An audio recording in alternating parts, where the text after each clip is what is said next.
और अब बात कोरोना की, जिसने देश में अब तक के सारे रिकॉर्ड तोड़ दिए हैं। देश में पिछले 24 घंटे में कोरोना के 2 लाख से ज्यादा नए मामले सामने आए हैं, जबकि लगातार दूसरे दिन 1000 से ज्यादा मौतें हुई हैं। वहीं एक्टिव मामलों का आंकड़ा 14 लाख के पार पहुंच गया है। कोरोना के प्रतिदिन के आंकड़े खौफनाक हैं। केंद्रीय स्वास्थ्य मंत्रालय के मुताबिक पिछले 24 घंटे में कोरोना के 2,739 नए मामले सामने आए हैं, जबकि 1000 से ज्यादा मौतों के साथ कोविड से मरने वालों की कुल संख्या 1,73,123 हो गई है। बता दें कि पिछले कुछ दिनों से लगातार पॉजिटिव मामले बढ़ने के मुकाबले कोविड-19 मरीजों के ठीक होने की दर में गिरावट दर्ज की जा रही है। पिछले 24 घंटे में आए कुल नए केस 2,739, 24 घंटे में हुई कुल मौतें 1,038 और कुल मरीज जो ठीक हुए हैं 93,528। और भारत में कोरोना संक्रमितों का कुल आंकड़ा 1,74,74,564। कोरोना से मरने वालों का कुल आंकड़ा 1,73,123 और अब तक ठीक हुए मरीजों की संख्या 1,24,29,564।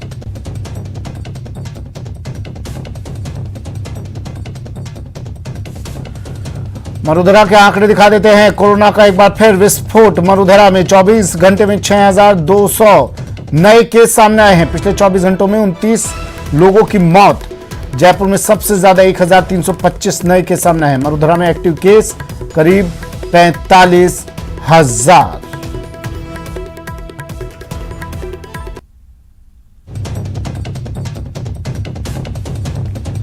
जिलेवार कोरोना अपडेट ले लीजिए। जयपुर में 1,325, उदयपुर में 918, जोधपुर में 820, कोटा में 644, भीलवाड़ा में 355, अलवर में 279, अजमेर में 247, बीकानेर में 170, चित्तौड़गढ़ में 135, राजसमंद में 126।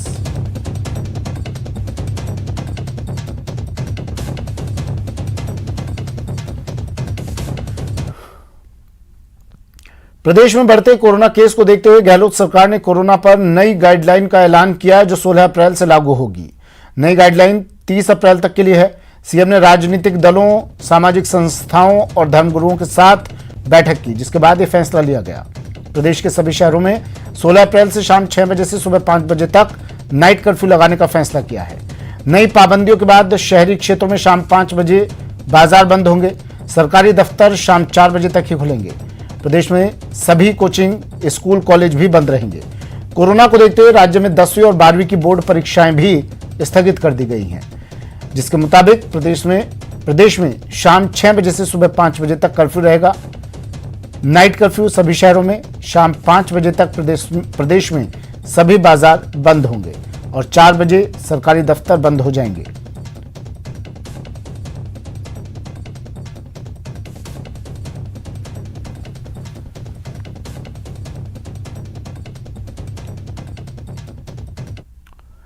कोरोना की खतरनाक होती दूसरी लहर की चपेट में राज्य की राजधानी जयपुर है, जो कोरोना हॉटस्पॉट बनती जा रही है।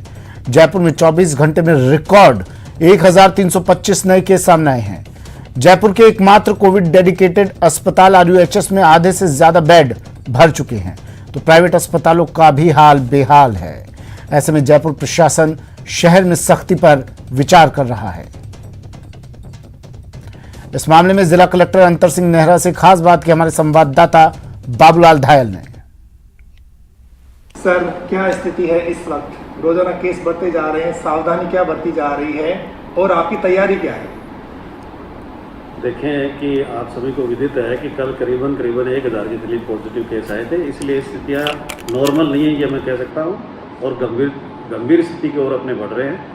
ऐसी परिस्थितियों में यह आवश्यक है कि प्रत्येक व्यक्ति जो है कोविड अप्रोप्रिएट बिहेवियर यानी मास्क लगाकर ही बाहर निकले, किसी भी हालत में बिना मास्क के नहीं जाए। ये बड़ी तेज़ी से संक्रमण फैल रहा है। हमने जो हॉस्पिटल्स है उसका मैंने कल जायजा लिया था सभी का। वर्तमान में तो हॉस्पिटल्स में अपने पास जगह उपलब्ध है, परंतु जिस प्रकार से तेज़ी से बढ़ रहा है वो दिन दूर नहीं कि शायद हॉस्पिटल्स के सारे बेड भी इसमें कंज्यूम हो सकते हैं या भर सकते हैं। अस्पतालों में व्यवस्थाएं क्या है? RUHS में कितने बेड आपके पास सुरक्षित हैं? ऑक्सीजन की सप्लाई की क्या व्यवस्था है? इसके अलावा और जो दूसरे अस्पताल हैं उनमें आपने क्या व्यवस्था कर रखी है? सभी अस्पतालों में जो प्राइवेट बड़े हॉस्पिटल्स हैं उनमें हमने IAS और RS सीनियर RS ऑफिसर्स को नोडल ऑफिसर नियुक्त किया हुआ है वो उनका दौरा करके उनकी व्यवस्थाओं का जायज़ा ले रहे हैं। सभी बड़े हॉस्पिटल्स को जो 100 बेड से अधिक हैं उन पर 40% बेड कोविड के लिए हमने रिज़र्व कर दिए हैं, और जिनके 100 से कम और 60 से अधिक है उसमें 30% बेड हमने उसके लिए रिजर्व करने का आदेश जारी कर दिए हैं। इस संदर्भ में मेरी 2 बार प्राइवेट हॉस्पिटल्स के संचालक हैं, उनके प्रतिनिधि, उनके साथ मेरी चर्चा हो चुकी है और उन्होंने सभी ने पूर्ण रूप से सहयोग का मुझे आश्वासन दिया है और वहाँ पर वैक्सीनेशन का कार्य भी साथ साथ चल रहा है। और अब बात प्रदेश के उस गांव की जहां लॉकडाउन जैसी सख्ती लगाई है। जी हां, एक दिन में 52 कोरोना केस मिलने के बाद चित्तौड़गढ़ जिले के घोसुंडा गांव में लॉकडाउन लगाया गया है। 2 दिनों की सख्ती के दौरान ही प्रशासन कोरोना की चेन तोड़ने का अभियान भी चलाएगा।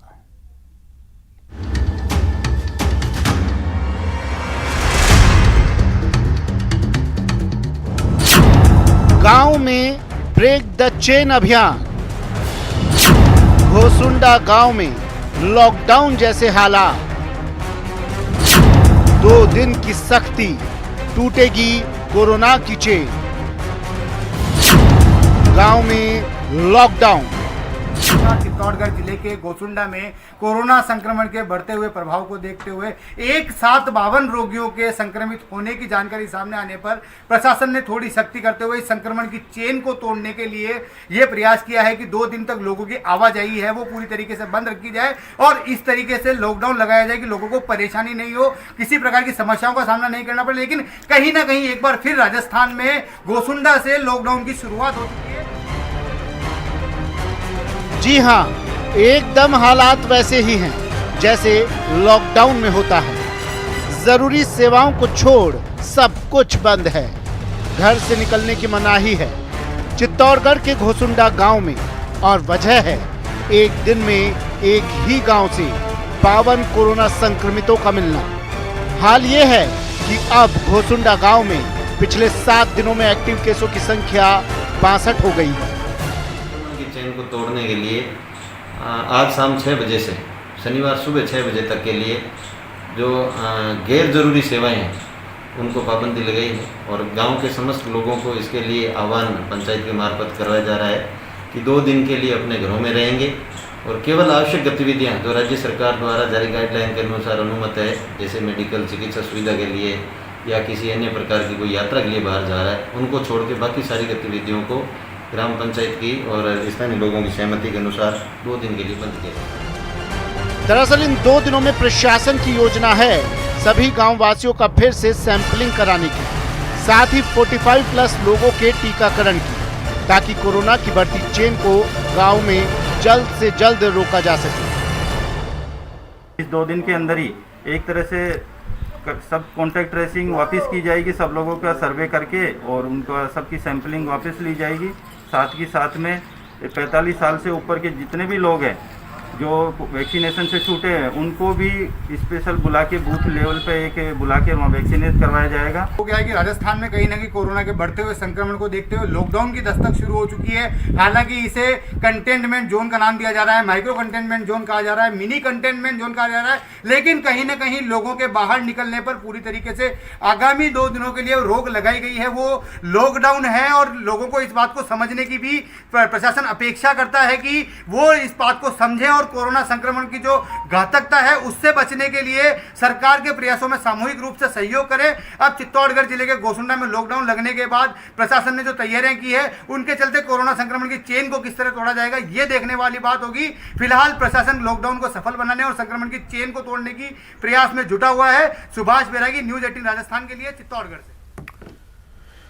मरुधरा में कोरोना की दूसरी लहर ने खतरनाक रूप ले लिया है। रोजाना रिकॉर्ड तोड़ नए मामले सामने आने के साथ ही मौतों का ग्राफ भी बढ़ता जा रहा है, लेकिन एक्सपर्ट्स इसके और खतरनाक होने के संकेत दे रहे हैं। एक्सपर्ट्स के अनुसार एक और जहां आरटी-पीसीआर टेस्ट नेगेटिव होने के बावजूद मरीज के कोविड निमोनिया इन्फेक्टेड होने के चांसेस हैं, तो दूसरी लहर युवाओं और बच्चों के लिए ज्यादा खतरनाक है।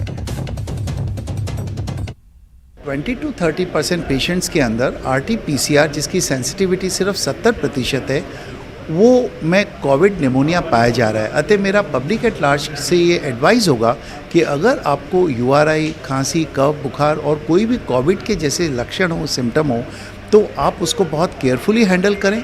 थोड़ा सीटी स्कैन अपने डॉक्टर से मिलके उस पर ज़्यादा डिपेंड करें, भले ही RT-PCR नेगेटिव हो, बिकॉज 30% केसेस ऐसे देखे गए हैं जिसमें सीटी स्कैन में काफ़ी क्लियर कोविड निमोनिया है और RT-PCR नेगेटिव है। अनफॉर्चुनेटली RT-PCR नेगेटिव होने से लोग थोड़े केयरलेस हो जाते हैं, निश्चित हो जाते हैं, तो हमें इस स्टेज पे केयरफुल रहने की आवश्यकता है।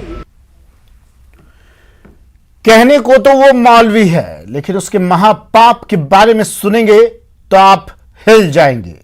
अब ये मौलवी हवालात में है, महापाप के हिसाब का इंतजार कर रहा है। खबर अलवर से है। मौलवी का महापाप, नाबालिग का अपहरण कर रेप। मौलवी का महापाप, नाबालिग को कुएं में धकेला। मौलवी का महापाप, मस्जिद में किया बलात्कार। कानून की गिरफ्त में आया ये वो मौलवी है जिसकी सूरत के पीछे एक शैतान छिपा है। कहने को तो ये मौलवी है, बच्चों को तालीम देने की जिम्मेदारी इसके ऊपर थी, लेकिन इसने न सिर्फ भरोसे का कत्ल किया, साथ ही साथ नाबालिग की अस्मत को तार तार कर दिया। दिनांक 8 अप्रैल को महिला थाने में एक 14 वर्षीय युवती के साथ उसके सजातीय एक मौलवी के द्वारा मस्जिद में ले जा करके दुष्कर्म करने की एक रिपोर्ट दर्ज हुई थी। तो इसके संबंध में दुष्कर्म और पोक्सो एक्ट की धाराओं के तहत प्रकरण पंजीबद्ध किया जाकर के अनुसंधान थानाधिकारी चौपानकी के द्वारा किया जा रहा था।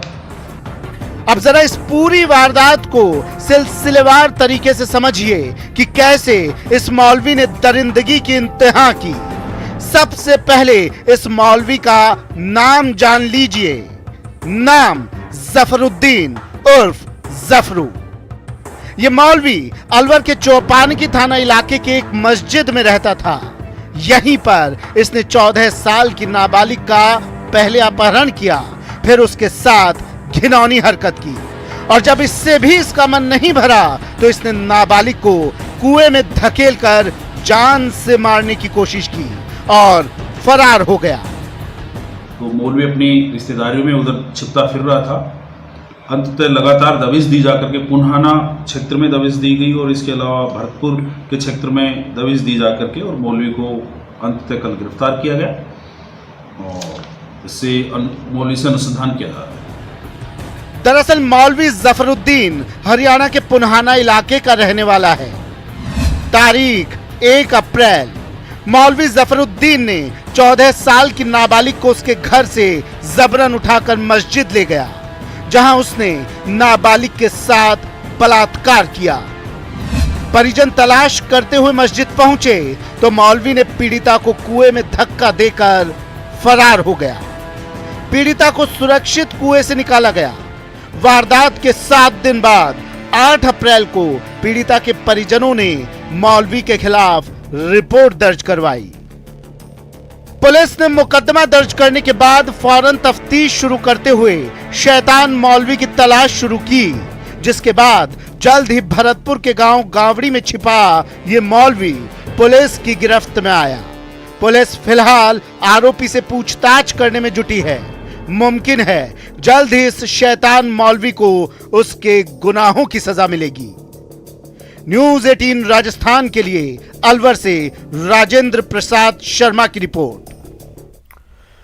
खबर झुंझुनू से, जहां शिल्पग्राम अधिकारियों की बेपरवाही के कारण बर्बाद हो रहा है। प्रदेश में पर्यटन को बढ़ावा देने के लिए जहां सरकारें केवल पर्यटन विभाग को स्लोगन बदलने में उलझी रहती हैं, वहीं सरकारी अधिकारियों की बेपरवाही कभी नहीं बदली। झुंझुनू में 10 साल पहले बने शिल्पग्राम अब खंडहर बन रहा है।